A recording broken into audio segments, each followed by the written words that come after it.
All right. Hello, everyone. How's it going today? Today we have a very special guest, Jim Marshall, and today we will be having a conversation. So, Jim, how are you doing today? Great. Good to see you. So, Jim, I was sort of looking at your content. You have a pod match, you have, you know, a social media platform, of course, too, and you have a website. And when I was looking at your website, you know, I think it's called Septomix, right? Septemix. And from what I was understanding after kind of briefly glancing over the introduction, and you clarified too that if anyone were to sort of read this type of book, this was not something that you could read while sipping on some coffee. This is something that you need to sit down with deep, in-depth study. And I think what it looks like to me is it looks like almost a unionization of sociology and psychology, which is really fascinating. And you kind of mentioned how these were almost empirical facts. These were not arbitrary things. They're not ideas. It's not a theory. It's something hard, sort of set in stone, if you will. So can we begin kind of going in depth on what this is and maybe how you sort of, again, you said you never invented it, but how did you become sort of that Christopher Columbus in a way, that man who sort of discovered it? Okay. Well, I am the discoverer of hitherto unknown natural phenomena, which greatly aid in the understanding of people, from which I constructed a revolutionary practical philosophic system called Septemix, and published it in the book, Septemix, Hierarchies of Human Phenomena. Septemix is a philosophical science based on the fact that many phenomena related to human beings occur in a sequence of 7 levels. Literally, the word Septemix means of or pertaining to 7. Septemix comprises a collection of scales or sequences, each of which breaks down various human phenomena into a hierarchy of 7 steps. There are 35 such scales, each of which is unique, and together they span the spectrum of human experience, by which I mean any problem, dilemma, situation, difficulty that any person has can successfully be analyzed by one or more of these scales. Now, since you asked, let me tell you how I found this information. The story really starts when I was accepted into engineering school at age 16. Now, of course, I thought at that time that I was going to be engineering physical things like electrons, airfoils, motors, and so forth, like all the other students. But by the time I had my bachelor's degree, I realized I wanted to engineer the human psyche because it's the area of greatest mystery and unknown, and the area in which we as a race are failing miserably. 95% of the problems that people have in industrialized society is because they don't understand people, don't understand the wife, don't understand the husband, don't understand the boss, don't understand the president, don't understand, et cetera, et cetera, et cetera. We're not dying of diseases and starvation like we used to. Our problems are because we don't understand people. And this book solves that across 35 axes. So to make a long story short, I had a long career as a human development engineer, working one-on-one with hundreds of clients of every description for cumulatively many thousands of hours. And of course, all of my clients improved. And I started to notice just incidentally that I could predict the outcome of the session. Now, I never told this to anyone, but I made notes. And as the decades rolled by, it became clear to me that the client would be at a specific level on a specific scale that I had previously observed. And as a result of our interaction, the client would go to the next level up. This verified my hypothesis thousands and thousands of times. Of course, this only made me better at what I did. Now, by 1995, a couple of things happened. One is I had about 32 scales by then of varying lengths. And also, one day in 95, I was pondering a difficult client, and I realized this client was at a level on a particular scale that I had not previously observed. Now, it was obvious to me where to insert this level into the scale. So when I inserted that level into this 6-level scale, which I already knew was correct, the scale manifested mathematically, which is to say, all of these data jumped out at me. Now, the whole point of mathematics is you start with a formula or an equation, and you coax data out of it. That is how Einstein found E equals mc squared, by that process. So, when I saw all this data, it went from being a 7-level scale to a whole plane of information. Now, I said, whoa, whatever this has to be natural law because it has mathematics embedded in it. And anything that has mathematics embedded in it is natural law. For example, the Fibonacci sequence. So then I said, wait a minute. I wonder how many of these other scales that I have are actually 7-level scales that had not been developed all the way because I wasn't developing anything. I was just helping my clients and making notes. So, knowing what I was looking for, I inspected all of these scales. And in a short period of time, they each went to 7 levels. And as each one did, it manifested mathematically. So it went from being a scale to a plane of data. So then I said, wait a minute. This looks like a new subject to me. I could go from helping people by the hundreds, which is what I had been doing as human development engineer, to helping people by the millions if I put this in a book and get it out to people. So I'll have to write a book. So the first draft of the book was completed in December of 95, and I sent it to colleagues of mine, all of whom had graduate degrees in a variety of subjects. And they all responded very positively. They had different responses, but distinctly positive responses. That told me, okay, this is exactly what I think it is. A whole new subject that could really help people. So I spent the next 25 years of my life writing this book. Because you have to realize, first I had to discover the data, the phenomena, which I sort of told you already how that was done, although I did find 3 more scales while I was writing the book. Then I had to use this data to craft a workable philosophic system. Now you have to understand, as an engineer, I'm only interested in facts and results. To engineering, opinions and beliefs are irrelevant. So simply having 32 scales or 35, whatever it was at a certain point in time, that's not enough to make a workable philosophic system. So I had to work with this data to develop a foolproof system that would work for everybody, and that took 20 years. Then, the most time-consuming part of this was I had to express this in a way that would make sense to the average reader, because my intent from the beginning was to help the average person. And I can tell you right now that I've been watching people respond to this for 28 years, and what I know is that anybody who can read English reasonably well and wants to improve himself or others can benefit from this book.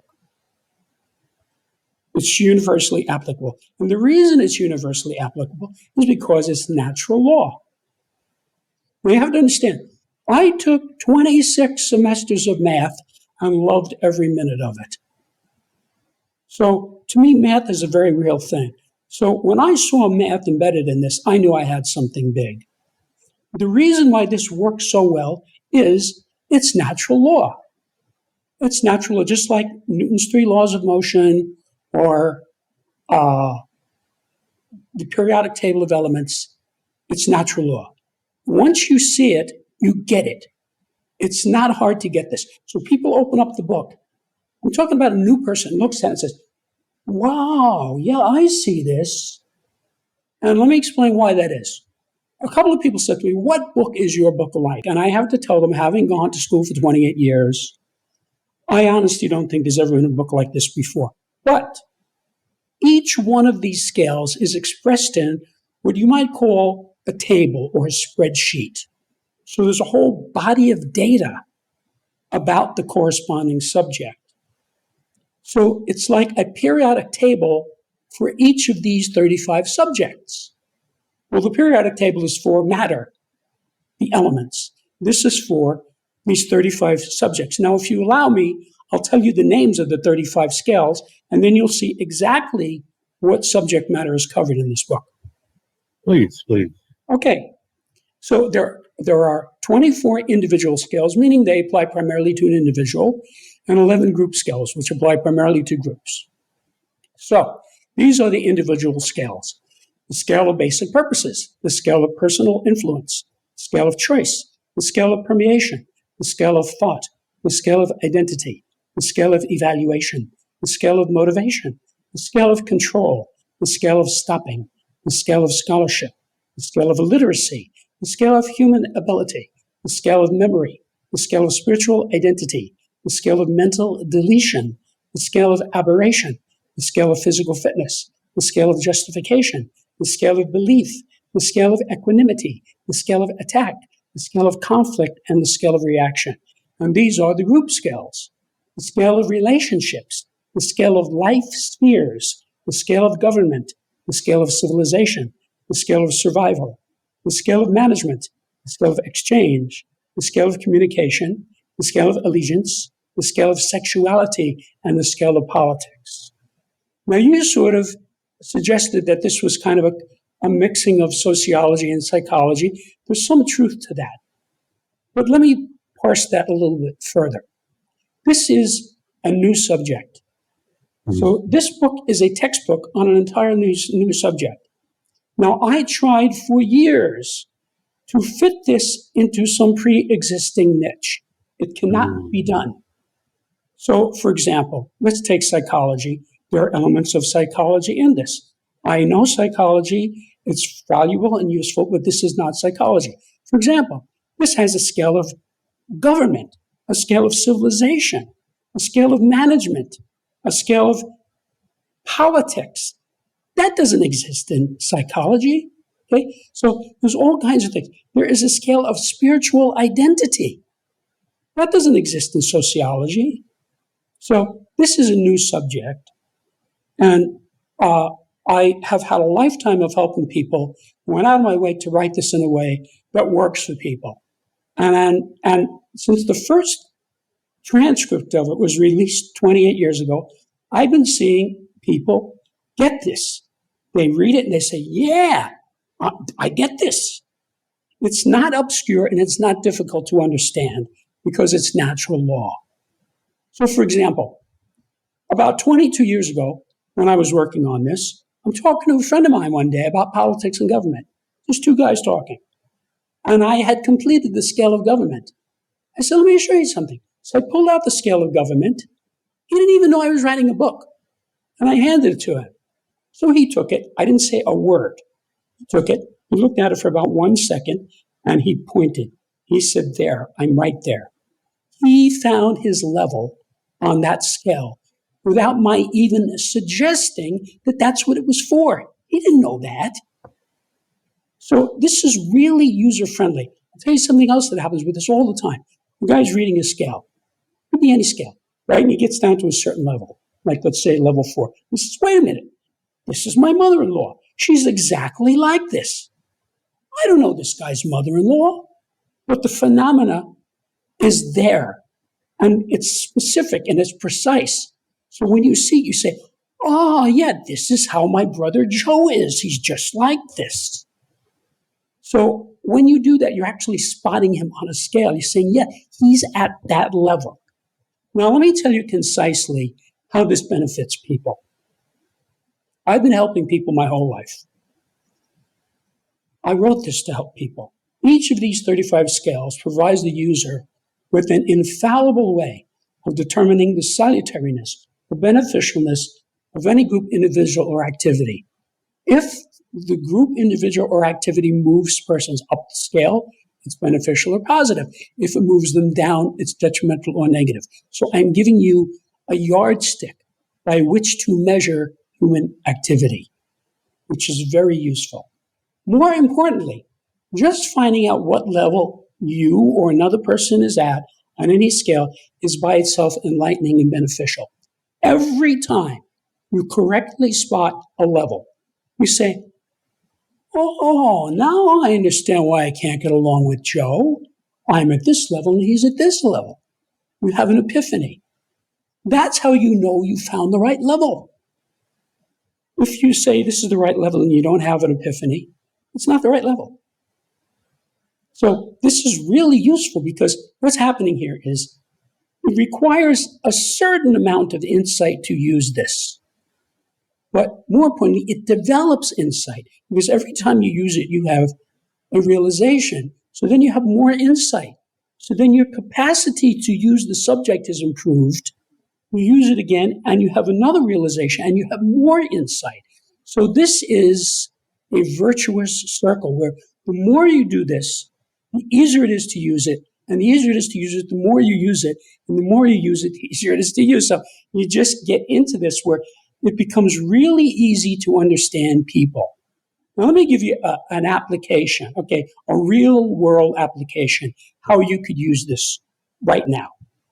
Let's say you have a buddy and he's having romance problems, right?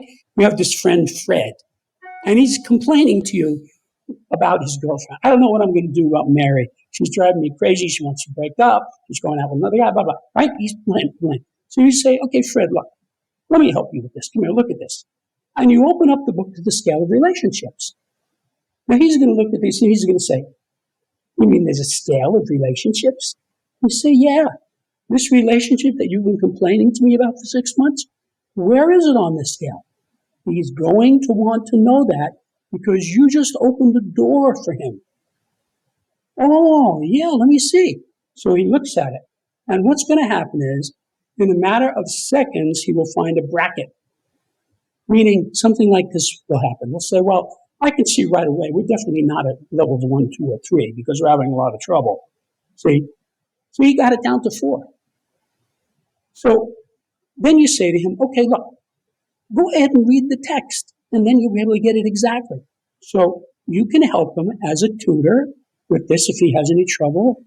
What does this mean? You can explain. And then he reads it, and he comes back, and he says, okay, now look at it again. What level is this relationship at? And he will find it. He will say, well, now that I read this, I can see we're at level 5.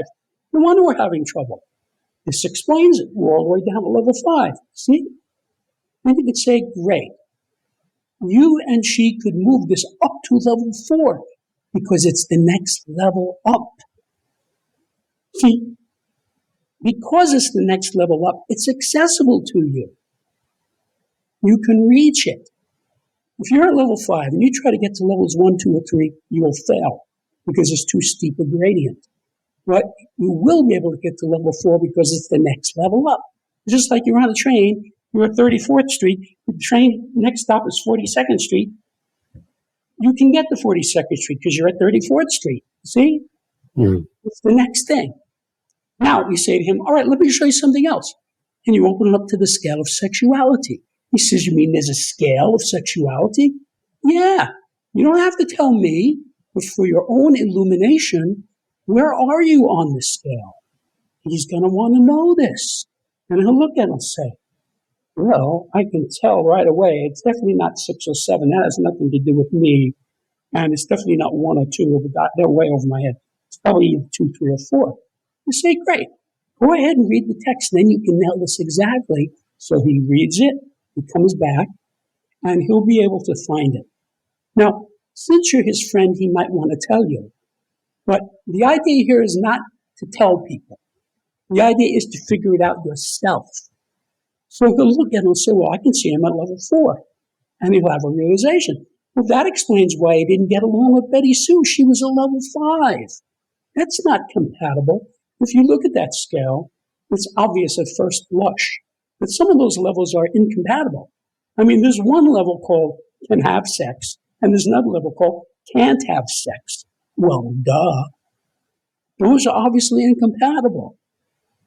But it's not just those two. It's that whole scale is like that. So this is why sometimes you see 2 people, they're smart, they're attractive, they like one another, and they can't have a romantic relationship. It just doesn't work.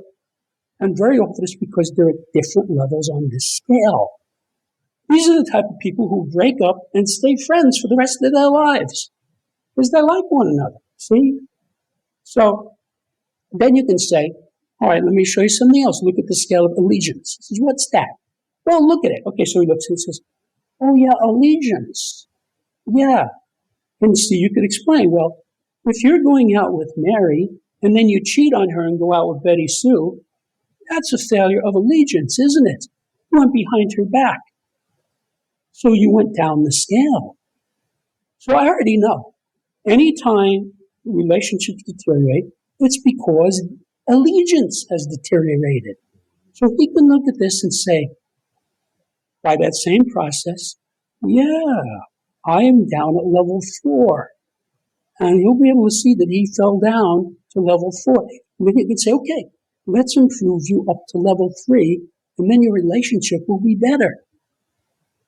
Now, I could keep going like this and do another half dozen scales, because when you're talking about something complicated like a relationship between a man and a woman that has many dimensions to it, but I think you get the idea. That's how this works.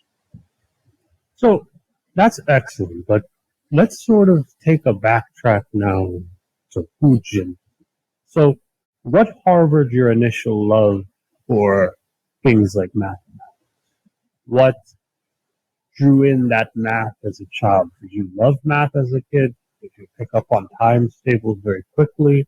Like, how was it like sort of growing up loving math? Or did you ever love math when you were much younger? Well, first of all, I always loved math, but that's not the answer to the question. Hmm. I have no memory, James, of a time in my life when I was not intensely interested in learning everything that's taught in every university. I was the type of little kid when I was 3 years old saying, how does the radiator get hot? How does the car work? How does the refrigerator get cold? You know, how does the TV work? How do we get these pictures? I always wanted to know, how does the voice get into this piece of plastic? We put on this plastic and we hear somebody singing. How does that happen? And that's just how I was. I can still remember the exact moment when I first discovered that some kids didn't like school. It was a shock to me. I loved school. Believe me, every morning, yippee, I get to learn long division today, or whatever it was. I get to learn about Abraham Lincoln. I was enthused. So I'm standing at the blackboard, 10 years old, doing division on the board, right? And the kid I was working with, because they put us in teams, said something that suggested he didn't like school. And I said, wait a minute. You don't like school? He said, no, I hate school. I was shocked. How could that be? But then I said, oh, that explains a lot. There are kids who don't like school. I didn't even know that. I can still remember that because it was a turning point for me because I realized I was different from other people. So nobody had to tell me to do my homework. I was one of those irritating kids who not only did all the assignments, I would do the extra credit assignments too. So I loved school. I won scholarships. I got into elite schools. And I was an inherently polymathic person. So I wanted to know everything about everything. So, for example, you study physics, you learn about the 3 laws of motion, right? They're still being used today from 400 years ago from Newton, a genius. So I said, who's this guy Newton? How did he figure this out when he was 25 years old? This must be a special. So I started studying Isaac Newton, see? And you find out this is a very interesting guy. He was a devout Catholic. He was into alchemy. He invented or discovered all kinds of interesting things. So, you see, now I'm reading biography. You see, so whatever I was studying, I always would want to go into the adjacent subject. So I'm studying history, I'm learning about Thomas Jefferson. Oh, what an interesting guy. He wrote the Declaration of Independence. He was a lawyer. He was gentleman farmer. So I read several biographies of Jefferson. Very interesting guy. Brilliant. So you see, I'm not studying history now, I'm studying Jefferson. So with me, that happens with everything. Everything. So now you could imagine what Google means to me. I mean, when search engines came out, you could just lock me in a room with food and a search engine, and I would just be there looking up things, looking it up, finding out all about interesting things, interesting people. Like if you study Jefferson and Lincoln in history, he's a very interesting guy. He did what was thought impossible in his day. He freed the slaves and he saved the Union. Nobody thought that could be done. So, well, who is this guy? And you find out all kinds of interesting things. He had at most 12 months of schooling in his whole life. And yet he became the best lawyer in the state of Illinois. And if you read his writings, which we have, they're brilliant. How did this happen? See, this is very interesting to me. And I'm sort of like this with everything. So I read the Aeneid, which was written by Virgil, a contemporary of Caesar Augustus, one of the greatest works ever written. So I want to find, who is this guy? Who is this Virgil guy? How did he do this? So if you read it, it's a 12-book epic poem, and it's awesome. So then I wanted to find out about him. His name is Gaius Virgilius Maro, and he probably was gay. And he was a friend of the emperor. So, that's sort of how my mind works. I'm interested in everything. So what happened was, because of my unusual career of working with people and my hard science background, when I saw this data, I just wrote it down. That's what we do in science. We write things down. We observe and we record. Observe and record. Then, when I realized that first scale, that it had mathematics embedded in it, I said, whoa, I found something here. Because I knew it was natural law. Because I understand natural law. Like Fibonacci sequence. There's all kinds of living creatures that have been constructing themselves according to Fibonacci numbers for millions of years. And they do it generation after generation. You don't have to take my word. Look at a sunflower. You count the seeds in one way, they go one Fibonacci number. You count them another way, it's another Fibonacci number. How does that work? It's natural law. It just exists. They don't know anything about numbers, let alone Fibonacci. So that's what this is about. I found this natural law. And because it's natural law, anybody who can read English, who wants to improve himself or others, which I'm sure includes you, from my observation of you, gets this. They say, yeah, this is cool. Now, why do I say improve self or others? So let's say a guy gets this right and he uses it to straighten out his marriage. Okay, that's helping himself. But it's also helping his wife, isn't it? And then he might see that that kid is having school trouble. He's having trouble as a student. Well, there's a scale of scholarship. He says, Junior, come over here. Let me show you this. And Junior looks at the scale of scholarship. He says, you mean there's a scale of scholarship? And Dad says, yeah, where are you on the scale? Junior's going to want to know that. See, he'll find a bracket. He'll say, well, I'm obviously not a 1, 2, or 3 because I'm not a good student. Okay, so read the chapter and then you can nail it exactly. So he reads it and he comes back and says, well, I can see him at level 5. And don't think he'll be bummed out by that. He will not. He will be happy because he has a realization. He says, now I see what's going on. See? And so then the dad says, let's move you from level 5 to level 4, and then you'll be a better student. And I tell you in that chapter exactly how to do that. So the dad helps the kid becomes a better student. Now instead of getting C's and D's, he's getting B's and C's. So the dad did this without hiring a tutor, without spending any money, without sending the kid out to any extra classes. It's just the two of them. That's how this book is. I went out of my way to write this book in a way that would help people without resorting to anything else except perhaps a dictionary. But I would say that for every book in existence. I started school when I was 3, and I've been involved in education to this very day. I would never teach anything to anybody without having a dictionary handy. I don't care what subject it is. Now, some people say, well, I'm a math major. I don't need a dictionary. Oh, really? What's the definition of absolute value? Mhm. What's the definition of minus? What's the definition of variable? I can tell you how many people I've done this to, and they go, hama, hama, hama, hama, like Jackie Gleason does, in The Honeymooners. They don't know what to mean. I say, okay, let's look it up. And we look it up. Oh, I see. That's what a variable is. Okay, so now read the sentence again. All right, now it makes sense to me. See, so that's one of my tricks as far as a tutor helping people to understand things. Because that's something that is not stressed in our education. There's a definite lack of stress on vocabulary. And that's why people don't understand subjects. They don't know the words. Like we talk about the Emancipation Proclamation.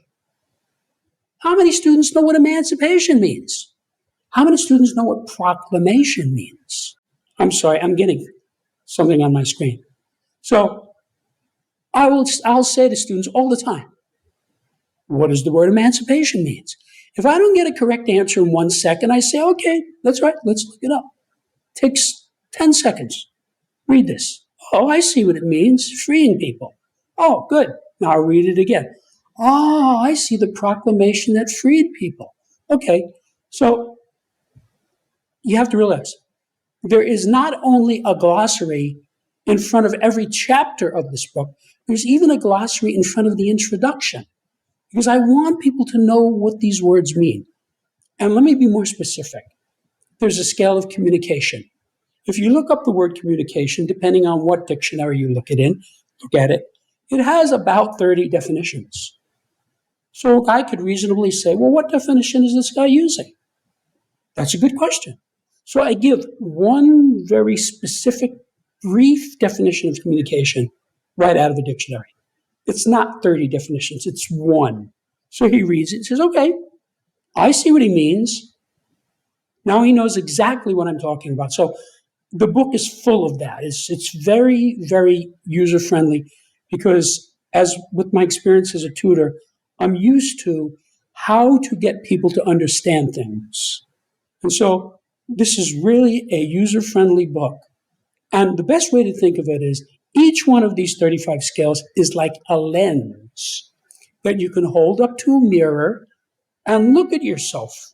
Like when you take a selfie in a mirror, you hold this up and you say, oh, now I see myself. Or you hold it up to your wife or your neighbor or your son, and then you see them clearly. It's like, Sherlock Holmes went around with a magnifying glass all the time looking at things. That's what this is like. But it's across 35 axes of human phenomena. And because of that, it's universally applicable. So if you're talking about human phenomena, this book applies. Now, if you're talking about fixing the engine in your car, no, it's got nothing to do with that. But if you're talking about human phenomena, which is more than just human behavior, like how do civilizations evolve? I explained that. What are the 7 levels of spiritual identity? There are 7 levels. And when you look at it, you'll see, yeah, I can see I'm here and Joe is here. And it really helps you to understand people, including yourself. So you mentioned Verge and sort of this poem. Do you think that what resonated with you about that poem? And another thing that I find interesting is in order to understand a lot of poetry, there needs to be a vivid understanding of vocabulary in some situations. Because I would find myself reading poetry and I wouldn't understand the poem that it was more so necessarily that I wouldn't understand certain words that were phrased, even when Exactly. you know Greek, things like with the Odyssey. There's Right. certain terminology like hubris. I don't think most people know what hubris is. At The first. Greek word. Well, to answer your question about the Aeneid, I studied Latin for 4 years, and I was very good at it. And in my fourth year, I read the Aeneid. That was what we did in that year. We read the whole thing. And you have to understand, I was reading it in Latin. Right. This is not a translation. I had translations of it, which I would use for reference, like if I want to say, well, what's he really getting at here? Sometimes it's hard to parse how the words fit together to make sense. So I would read the English passage. It's not the same thing. Reading something in translation is a good thing, but it's not the same thing. I've read an enormous amount of foreign literature in translation. German, French, Spanish, Italian, Russian, etc., in translation, because I don't speak those languages. But Latin I knew. So I read it, and the beauty of it just came across to me. And it's really about this demigod named Aeneas, who in a sense is like Hercules, same type character. His mother was Venus. And his leading the people out of Troy, who then eventually went to Italy and founded Rome. That's what the story is. Okay? That's one sentence reduced from a 12-volume poem. But his interaction with the gods is a big thing.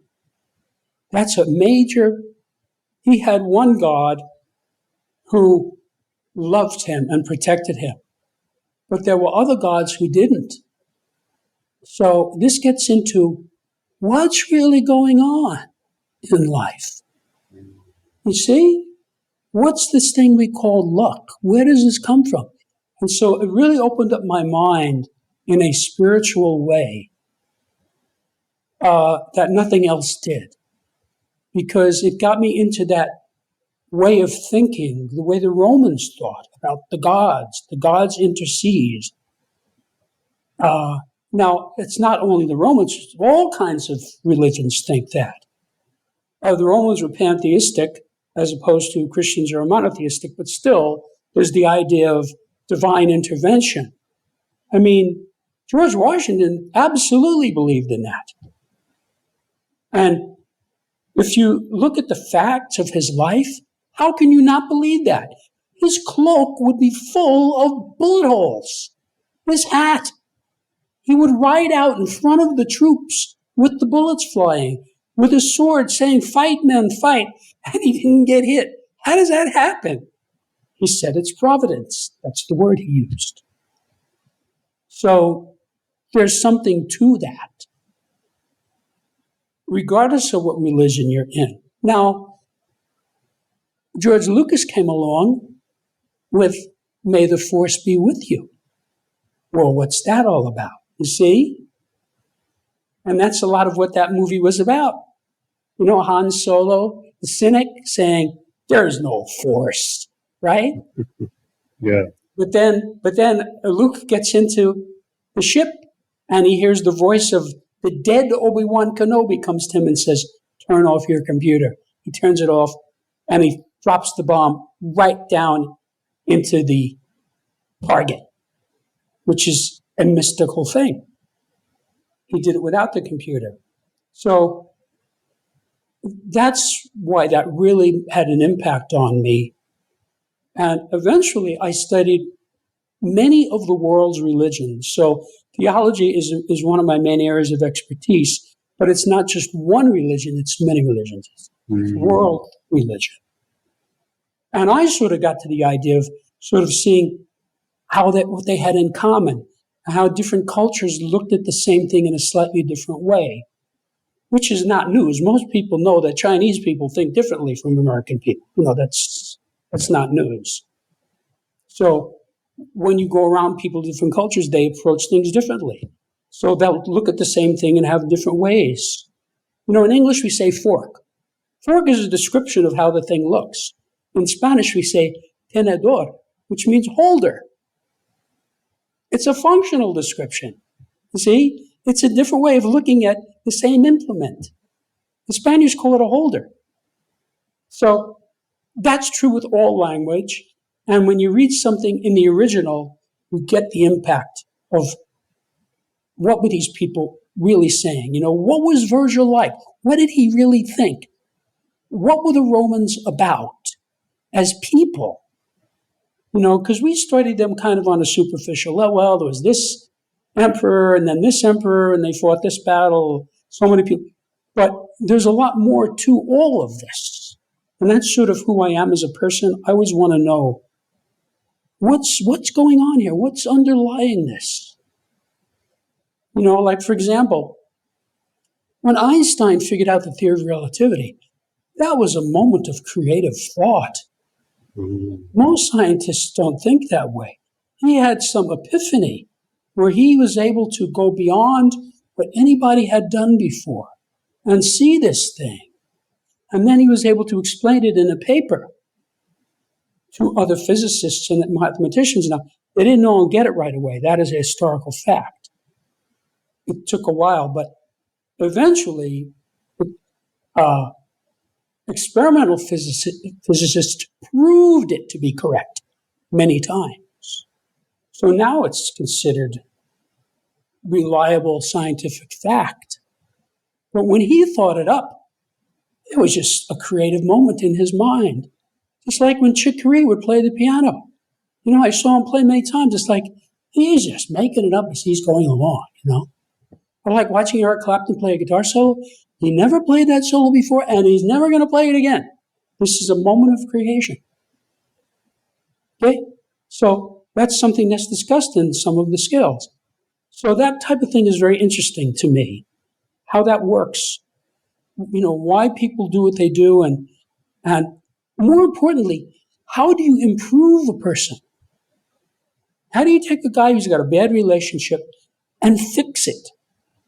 And that's what this book is about. Because basically, once you know the correct level, you can improve yourself by going up to the next level. Because one of the axioms of this subject is you can never skip a level. That is impossible. Think of it this way. If you're on the first floor and you want to go to the fifth floor, one way or another, you're going to have to go through the second, the third, and the fourth.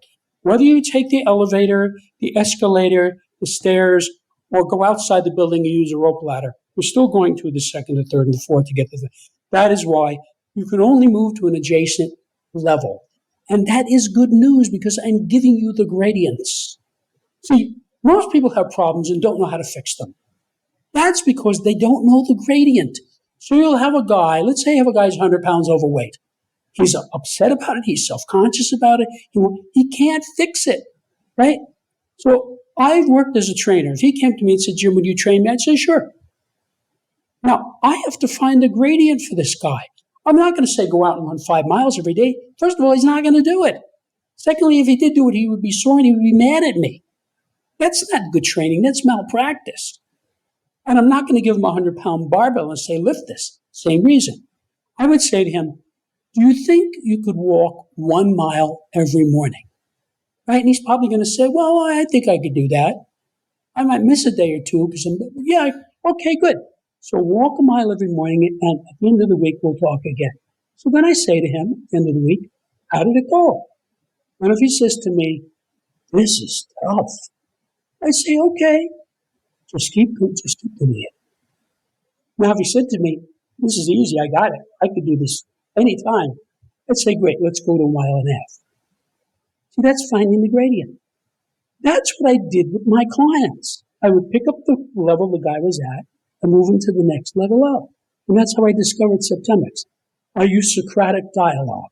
If you've ever read the dialogues, the Socratic dialogue is written by Plato. There are many of them. Basically, the way Plato shows Socrates, his teacher, as working is he would have a conversation with the guy. We wouldn't tell him anything. We would say, well, what about this? And what about this? What do you think of this? How do you define this? And eventually, the guy would come to his own realization and say, oh, yeah, now I see what's going on here. That's Socratic dialogue. That's what I used. But I was aided by biofeedback, which is where the engineering comes in. And there's a lot to know about that if you don't know about it. So that's how I found this data. There's no theory of Septemix. It's just empirically observed. And that's why people dig it, because they look at it and they say, yeah, I see this. We get it. It's like looking at the periodic table. Anybody who looks at the periodic table, like first day of chemistry class, you come in, you look at it, and say, oh, yeah, this makes sense. You get it, because it's natural law. So the way I think of it is, your success is my reward. That's how I operate. That's why I wrote this book. And there are people all over the world using this book. Now, I'm never going to know them. I don't even know their names. They're straightening out their relationships. They're straightening out their businesses. They're straightening out their relationships with their parents, whatever. That's what I want. That's why I wrote this book. Okay? Because if you think that the institutions of Earth are going to help you, you're going to be in for a rude awakening. The government's not going to help you. The churches are not going to help you. The universities are not going to help you. The schools are not going to help you. Corporations are not going to help you. Are there exceptions? Of course, there are exceptions. But generally speaking, all of these things have their own agendas. They have corrupt people, and do have good people? Yes, they have good people, but not all of them are good. Mm-hmm. I've noticed something with governments. Sometimes you go to a government agency, right, and you want to get a paper or you want to file something, and the person is just not going to cooperate. You can see they have a bad day, and they're not going to give you what you want. They give you some phony reason, right? You know what I do? I come back the next day, go to a different guy. Same paperwork, goes right through. Different guy. The first guy was not cooperative, and the second guy, oh yeah, okay, here, stamped. So that's true for everything. There's good Christians, there's bad Christians. There's good white people, there's bad white people. There's good Chinese people, there's bad. The whole world is like that.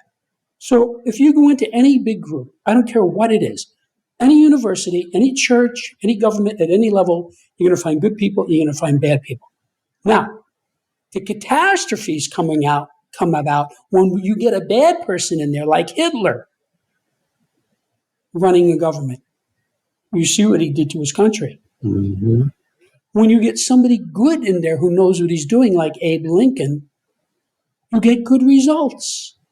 So, but you can't rely on any of these things because you don't know who you're going to run into. But I will tell you this, if you use this book, you can spot these people. Because you can see, oh, this guy is low on the scale. See, that's going to be trouble. When I run into somebody like that, I just say, thank you very much, have a nice day, goodbye. I don't deal with it. That's why I know that this book, if you study it, will prevent catastrophes, dilemmas, divorces, bankruptcies, fistfights, indictments, etc., etc., etc. Because you understand people. You understand the good ones and the bad ones. Sometimes I meet a person and I say, oh, this is a very upscale person. See, I can see they're upscale on these various scales. Well, this is someone I want in my life.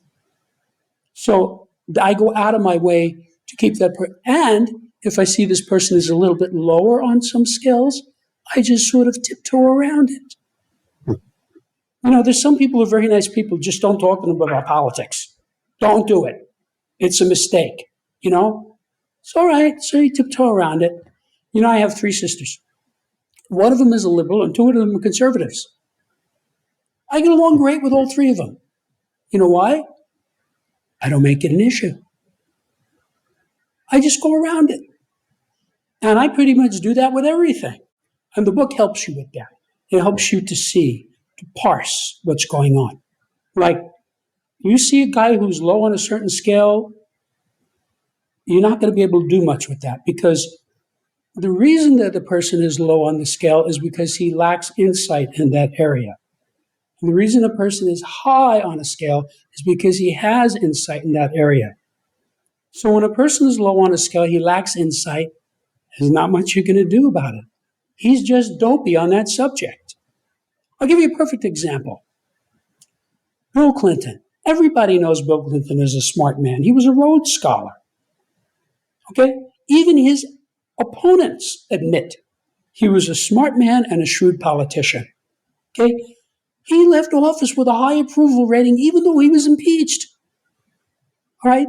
He was smart enough to bring in Dick Morris, a very shrewd political analyst, to consult with him, and he was smart enough to listen to Morris. And he was able to get reelected because of Morris. So we're talking about a smart man here. If I wanted to discuss politics, I would love to talk to him. However, everybody knows that Bill Clinton is a serial abuser of women. This is no secret. He got sued by a lot of women. He had women come out and say on video that he raped them with specificity on this date at this place. So if I had a daughter or a sister, I would say to them, don't go out with Bill Clinton. See? That's a different thing. It's a different axis. Now, I love to listen to him talk about politics and government. The man is smart. If you watch him, he'll get a question. He really thinks about it. And he gives you an insightful answer. You know, it's not like you ask Biden a question, he goes, blah, blah, blah, blah, blah, blah. So you don't get anything insightful from him. The best you're going to get is what he was told to say.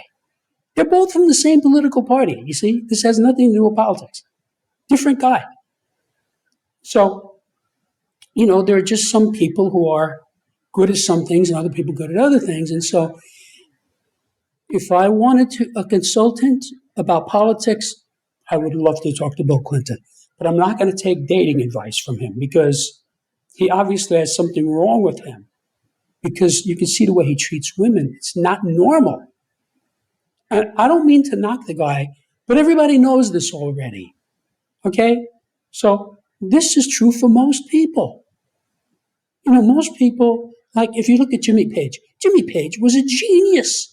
If you look at the songs he wrote, he produced all their records, he selected those 3 musicians himself. We're talking about a brilliant guy. I saw him play at Madison Square Garden for 20 minutes by himself, no band. Think about that. It was awesome. You have to be a genius to do that. The man was a heroin addict. All right? Again, I don't mean to criticize him. This is all known. But am I going to take advice from him about whether or not I should use drugs? No, I'm not going to take his advice. But about music, everything he says about music, I want to hear. He's very insightful in that area. So that's the way people are. So let me give you an example. Let's say you have a couple that's talking about getting married, right? Wouldn't it be smart for that guy to know why this woman wants to marry him? I mean, wouldn't that make sense, right? So let's say he knows her. He's been going out with her for 2 years. He thinks about it. He says, yeah, I can see she wants to marry me because she loves me. That's a good reason to get married. He says, great, let's get a license. But maybe he looks at the scale and he says, you know, now that I look at this, I can see she's at level 4. Level 4 is money motivated. She wants to marry me because I drive a Maserati, I have a 60-foot yacht, I fly my own Learjet, I live in a $10 million condo. That's a different motivation. Now, he might say, I don't want to marry a gold digger. I want to marry somebody who loves me, and break off with her. And don't think he'll be upset about that. He will not. He'll be relieved. Boy, am I glad I got out of that. Right? Now, wait a minute. I'm not saying that's true for everybody because, you know, there's a lot of rich, unattractive, elderly guys with young, beautiful wives. How does that work? Right? So you have this 55-year-old guy who's 50 pounds overweight, never was good looking even when he was young, right? But he's got $50 million in the bank. So he meets Miss Texas, who's 23, right? They get married. The girl gets a diamond ring, a pearl necklace, a fur coat, a Corvette, and a credit card. So she's happy. The guy's happy because he has a 23-year-old wife. You see? So for him, he doesn't care if she's a gold digger. Oh, you want $10,000 to go to Paris for Easter? Great. Here's 10 grand. Have a good time. See? So for him, it works. So this is all very personal. I never tell anybody what to do about these things.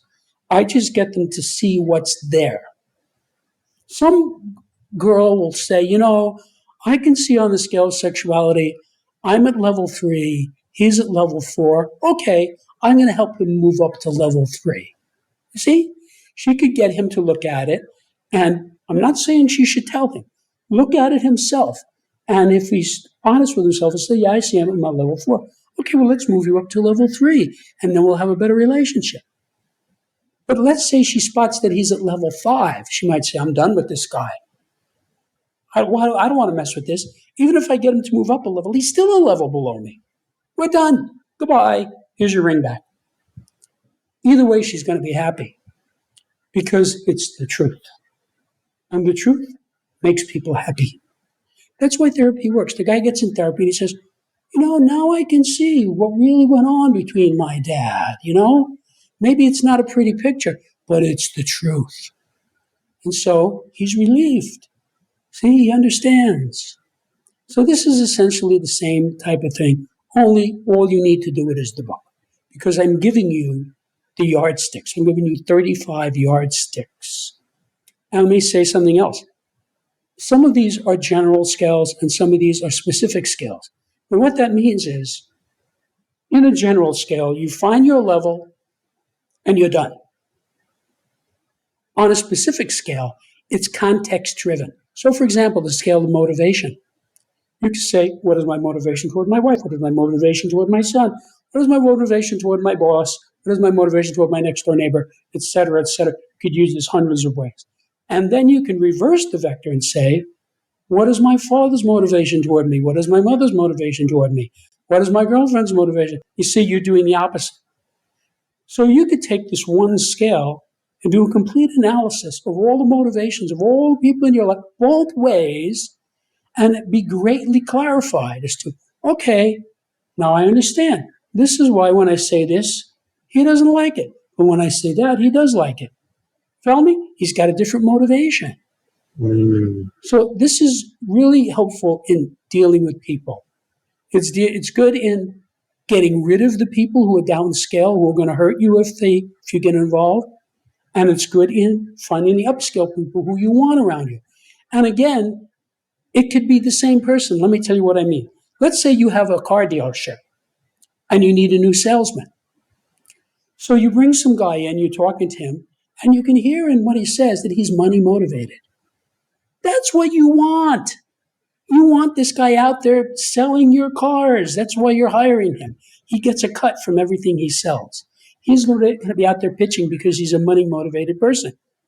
That's completely different from the guy who's saying, I don't want to marry a gold digger because she's money motivated. You see, maybe the same guy owns a car dealership and he hires a salesman who's money motivated. Different context, same level. So this is very personal, and that's how you use it. So, in a few brief ways, I'm just interested. How do you think these could be applied to business? Or maybe a person who wants to go more into science, or maybe scholarly academic ventures? Just for a few people out there that might be interested. Okay, well, this is analysis of human phenomena. All right? It's not about hard science. I mean, look, if you're trying to learn the theory of relativity, this is not going to help you. It's got nothing to do with it. That's science. That's hard science. That's not what this is about. But if you're trying to understand, why doesn't my boss like me? Why doesn't my secretary like me? Why does my wife want to divorce? You can figure that out with this book. That's what it's for. Why won't my professor write me a proposal? That's right.